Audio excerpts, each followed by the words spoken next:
Olá, pessoal, tudo bem com vocês? Eu sou a professora Geise e nós vamos começar agora mais uma aula.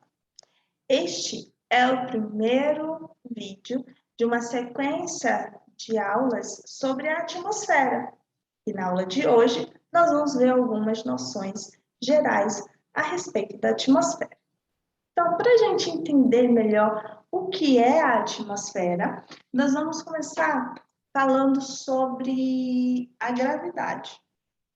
Você já deve ter ouvido falar a respeito da gravidade. Todos os corpos que existem na Terra, todos os objetos, eles são atraídos pela Terra por uma força que vocês já ouviram falar, que é a força da gravidade. É ela que nos mantém presos à Terra. Mas assim como nós e todos os objetos que estão sobre a superfície da Terra, os gases que estão ao redor da Terra também são atraídos pela gravidade. Esses gases, então, ficam presos ao redor da Terra. Essa camada de ar, camada de gases que estão ao redor da Terra, então, é o que compõe o que nós chamamos de atmosfera. Então, a atmosfera nada mais é do que uma camada de gases que estão ao redor da Terra, presos a ela pela gravidade. Ok? Simples. Dependendo, a atmosfera da Terra, ela se estende por centenas de quilômetros. Então, a partir da superfície da Terra, a atmosfera vai se estender por centenas de quilômetros de altitude. Dependendo da altitude em que ele esteja, a quantidade de gases vai mudar. Quanto mais próximo na atmosfera, mais próximo da Terra estiver da superfície da Terra, maior a quantidade de gases naquela região. Então, quanto mais próximo da Terra, maior é a gravidade, ou seja, mais gases ficam presos aqui. Então, quanto mais próximo da superfície da Terra, maior a quantidade de gases, maior a quantidade de ar. E à medida que vai se subindo, se distanciando da Terra, essa quantidade de ar vai diminuindo. O ar vai ficando mais rarefeito. Essa quantidade de gases, de todos os gases que compõem a atmosfera, vai diminuindo. Então, quanto maior a altitude, menos ar, menos gases tem.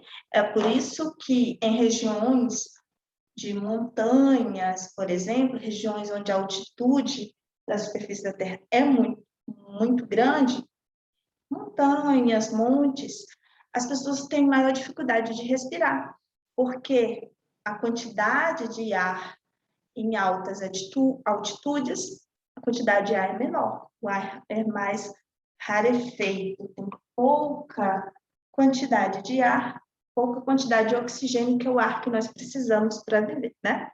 Então, dependendo da altitude, a quantidade de ar vai diminuindo, ok?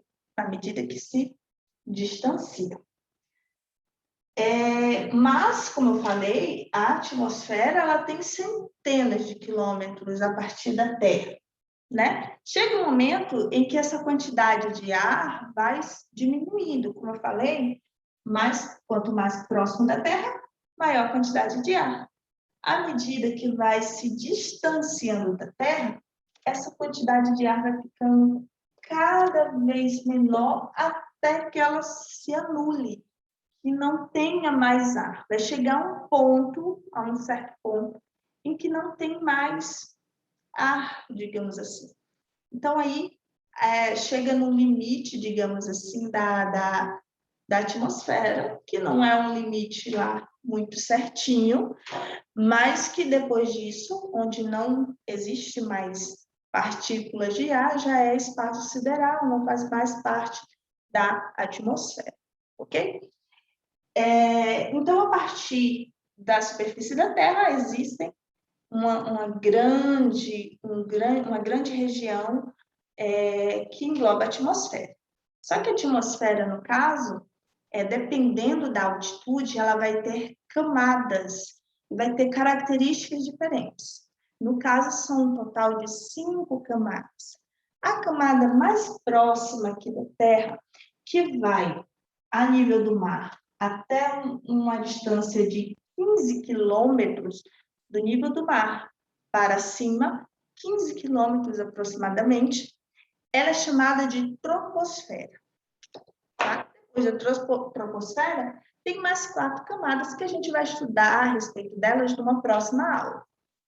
Mas só para você entender, então, nós estamos imersos, essa camada de ar em que nós estamos imersos é a troposfera.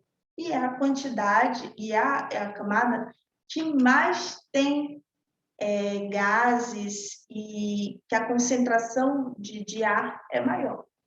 Mas a gente não percebe muito facilmente, porque o ar ele é incolor, a gente não consegue ver o ar.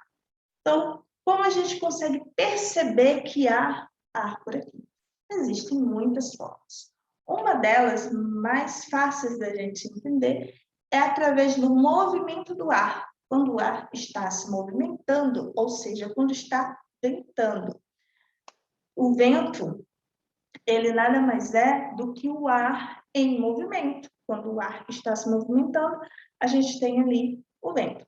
Existem vários tipos de vento provocado por N situações.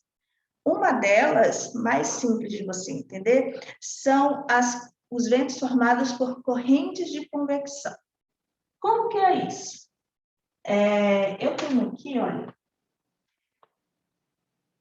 digamos a superfície de terra. Aqui tem uma quantidade de ar.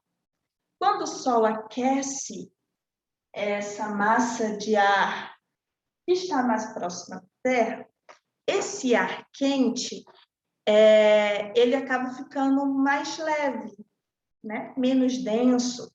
Então, o ar, quando ele é aquecido, quando a temperatura dele aumenta, ele fica mais leve, menos denso.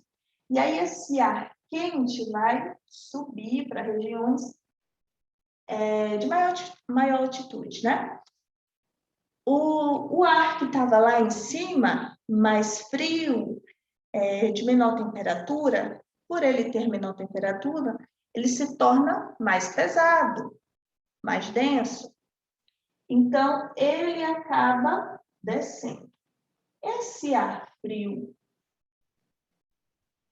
que desceu é o vento que nós sentimos. Por isso que o vento ele tem a tendência de ser mais fresquinho do que o ar que está aqui embaixo, né? Quando a gente está com muito calor, que vem o vento é mais fresco. Por quê? Ele está vindo com uma temperatura menor, é uma massa de ar que estava numa altitude maior, ou seja, ele acaba estando numa temperatura menor. Então, quando ele desce, ele acaba refrescando. Então, o vento nada mais é do que o ar em movimento. Esse aqui é um dos vários tipos de formas de se formar um vento. Né? Esse aqui é o de corrente de convecção. Existem outras formas que a gente não vai se ater a ele. Só estou falando a respeito do vento porque ele é uma das formas da gente perceber o ar no qual nós estamos imersos na troposfera. Dependendo da velocidade com que o vento se propague, com que essas massas de ar se propaguem, o vento pode deixar de ser apenas um vento, e se tiver altas velocidades, pode se tornar um tornado, pode se tornar um furacão, enfim, né? Mas é uma forma da gente perceber o ar, forma da gente perceber essas camadas de gases que estão na qual nós estamos imersos, ok? Então, essas são algumas noções gerais, algumas noções básicas a respeito da atmosfera. Nas próximas aulas, nós vamos estudar sobre os gases que compõem a atmosfera e as suas camadas, entre outras coisas. Então, pessoal, por hoje é só. nos vemos na nossa próxima aula. Tchau!